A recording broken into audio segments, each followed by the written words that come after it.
ഇന്ന് രാവിലെ തന്നെ ഞങ്ങൾ അമ്പലത്തിലേക്ക് പോവുകയാണ്. ഇന്ന് ഞങ്ങൾക്കൊരു സ്പെഷ്യൽ ഡേ ആണ്. എന്താണെന്നല്ലേ, ഇന്ന് അദ്വിക് മോൻ്റെ ബർത്ത്ഡേ ആണ്. വീട്ടിൽ നിന്ന് കുറച്ച് ദൂരം മാത്രമേ ഉള്ളൂ അമ്പലത്തിലേക്ക്. അങ്ങനെ ഞങ്ങൾ അമ്പലത്തിലെത്തിയിട്ടുണ്ട്. തലശ്ശേരിയും കണ്ണൂരും ഒക്കെ ഉള്ളവർക്ക് അറിയാൻ പറ്റും. ഇത് തിരുവങ്ങാട് ടെമ്പിളാണ്. കാണാൻ വളരെ മനോഹരമായ ഒരു അമ്പലമാണ്. ഈ അമ്പലത്തിൻ്റെ ഏറ്റവും വലിയ പ്രത്യേകത എന്ന് പറഞ്ഞാൽ ഇവിടുത്തെ കുളമാണ്. 1 ഏക്കറോളം വരുന്ന ഒരു കുളമുണ്ട് ഇവിടെ. അത് കണ്ടിരിക്കാൻ വേണ്ടിയിട്ട് നമുക്ക് നല്ല രസമാണ്. അങ്ങനെ പൂജകളൊക്കെ കഴിച്ചു കഴിഞ്ഞിട്ട് ഞങ്ങൾ അവിടുത്തെ പ്രസാദമൊക്കെ ആയിട്ട് അവിടുത്തെ കുളത്തിൻ്റെ സൈഡിൽ വന്നിട്ട് ഇരുന്നു.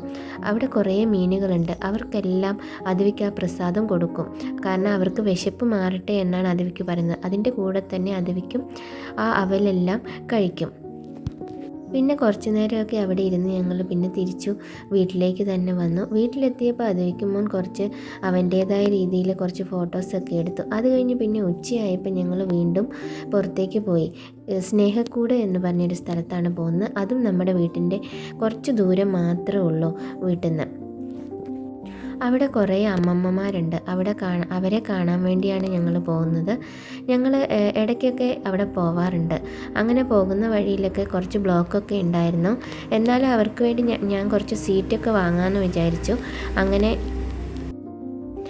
കുറച്ച് ലഡുവൊക്കെ വാങ്ങാൻ വേണ്ടിയിട്ട് ഇവിടെ ഞങ്ങൾ എന്നും പോവാറുള്ള ഒരു ഷോപ്പാണ്. അവിടെ പോയിട്ട് നോക്കുമ്പോൾ അവിടെയാണെങ്കിൽ കുറച്ച് തിരക്കൊക്കെ ആയിരുന്നു. എന്നാലും വെയിറ്റ് ചെയ്ത് അതൊക്കെ വാങ്ങി. പിന്നെ ഞങ്ങൾ സ്നേഹക്കൂട് എന്ന് പറഞ്ഞ ആ സ്ഥലത്തെത്തി. ഇവിടെ എത്തിക്കഴിഞ്ഞപ്പം അവരൊക്കെ അവിടെ ഭക്ഷണം കഴിച്ചുകൊണ്ടിരിക്കുമായിരുന്നു, അവിടുത്തെ അമ്മമ്മമാരെല്ലാം. അങ്ങനെ അവിടെ നിന്ന് ഞാൻ കുറച്ച് ഫോട്ടോസൊക്കെ എടുത്തു. എന്നാൽ അധികം ഫോട്ടോസൊന്നും എടുത്തില്ല. അവരെയൊന്നും വീഡിയോസിൽ അധികം ഒന്നും കാണിക്കേണ്ടെന്ന് വിചാരിച്ചു. അങ്ങനെ അവരോട് കുറേ വർത്തമാനങ്ങളൊക്കെ പറഞ്ഞു. പിന്നെ ഞങ്ങൾ ഫുഡൊക്കെ കഴിച്ച് ഇങ്ങോട്ടേക്ക് പോന്നു. പിന്നെ രാത്രിയിലായപ്പം ചെറിയൊരു കേക്കൊക്കെ മുറിച്ചു. നെറൂട്ടോൻ്റെ കേക്ക് വേണമെന്ന് തന്നെയായിരുന്നു. നെറൂട്ടോ കേക്ക് തന്നെ ഞങ്ങൾ മുറിച്ചു.